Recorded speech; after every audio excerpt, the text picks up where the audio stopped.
بسم اللہ الرحمن الرحیم۔ ناروے میں جو توہین قرآن کا واقعہ رونما ہو چکا ہے، اسلامی شرعیت، اسلامی اصول، اس کے بارے میں حکمرانوں کو کیا ذمہ داریاں بیان کرتا ہے شرعیت، اور عوام کی کیا ذمہ داریاں ہیں۔ اس واقعے کے وجہ سے تمام عالم اسلام کے حکمرانوں کو چاہیے کہ وہ ناروے کے خلاف اقدامی جہاد کا اعلان کرے، اور اقدامی جہاد تمام مسلمانوں پہ فرض عین ہے۔ تمام عالم اسلام کے ہر مکتبہ فکر کے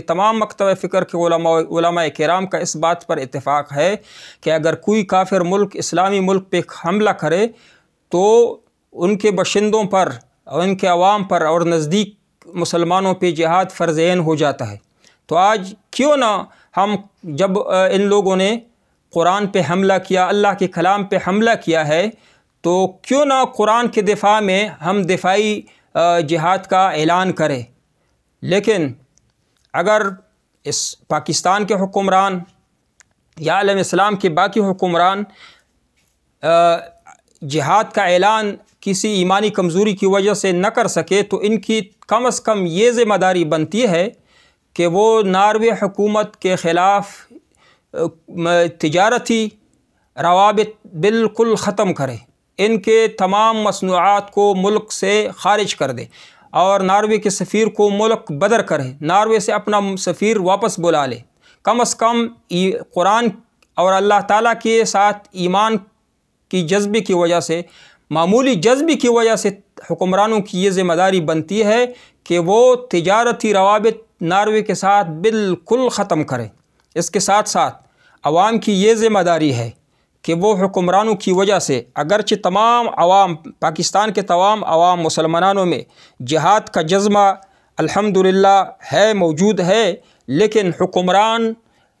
اگر اجازت نہ دے تو عوام کو چاہیے کہ ایسے جہادی حکم پہ وہ عمل نہ کرے۔ لیکن ان عوام کو چاہیے کہ وہ ناروے کے تمام مصنوعات بشمول ٹینار جو کمپنی ناروے کی، یا اس کے علاوہ تمام مصنوعات، علماء کرام جس کی لسٹ جاری کرے، تمام مصنوعات کا بائیکاٹ کرے۔ اللہ کے کلام کے لیے، اللہ کے ساتھ محبت کی وجہ سے اور ایمان کی جذبے کی وجہ سے کم از کم عوام کو چاہیے کہ وہ تمام مصنوعات کا بائیکاٹ کرے، اور ساتھ ساتھ علماء کرام یا سیاسی رہنما ناروے کے خلاف جب بھی کسی احتجاج یا جلسے اور جلوس کا اعلان کرے تو تمام پاکستان کے عوام کو چاہیے کہ وہ جوک در جوک سب مل کر اس احتجاج میں حصہ لیں، اور ناروے کے خلاف احتجاج کے طور پر عالم جہاد بلند کرے۔ یہ عوام کی ذمہ داری ہے۔ اور عمران خان کی ذمہ داری یہ ہے کہ چونکہ عمران خان نے ریاست مدینہ کا اعلان کیا ہے، تو عمران خان سے ہم پرزور اپیل کرتے ہیں، اور ان سے توقع بھی ہے کہ وہ صرف اور صرف پرزور مذمت اعلان کر کے اپنے آپ کو نہ چھوڑائے، اپنی جان کو نہ چھوڑائے کہ میں نے اس کی پرزور مذمت کی کور کمیٹی میں اعلان کیا کہ یہ ناروے نے اچھا کام نہ کیا، بلکہ ان کو چاہیے کہ وہ اسی کے اجلاس کو بلائے، خود بھی اعلان کرے کہ میں آج سے ناروے کے ساتھ کوئی تجارتی رابطہ نہیں رکھوں گا، سفارتی روابط نہیں رکھوں گا، اور وہ اسی کو بھی اس بات پہ مجبور کرے، ترکی حکومت کے ساتھ مل کر، طیب اردوغان کے ساتھ مل کر، یا باقی ایران کی حکومت سے مل کر وہ اسی پر زور ڈالے کہ وہ ناروے کے خلاف تجارتی روابط بالکل ختم کرے۔ اور اگر اس کے باوجود بھی ناروے کی حکومت نے اس بندے کو، اس رذیل کو جس نے قرآن کی توہین کی ہے، ان کو قتل نہ کیا، برسر عام پھانسی نہ دی، اور محمد الیاس، غازی اسلام محمد الیاس جنہوں نے قرآن کا دفاع کیا، قرآن کو جلانے سے بچایا، ان کو رہا نہ کیا بعزت طور پر، تو یہ احتجاج جاری رکھے۔ اور چونکہ اسلامی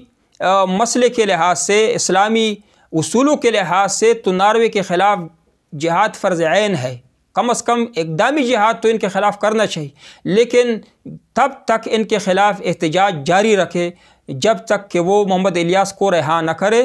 اور اس ملعون کو جس نے قرآن پاک کی توہین کی، ان کو برسر میدان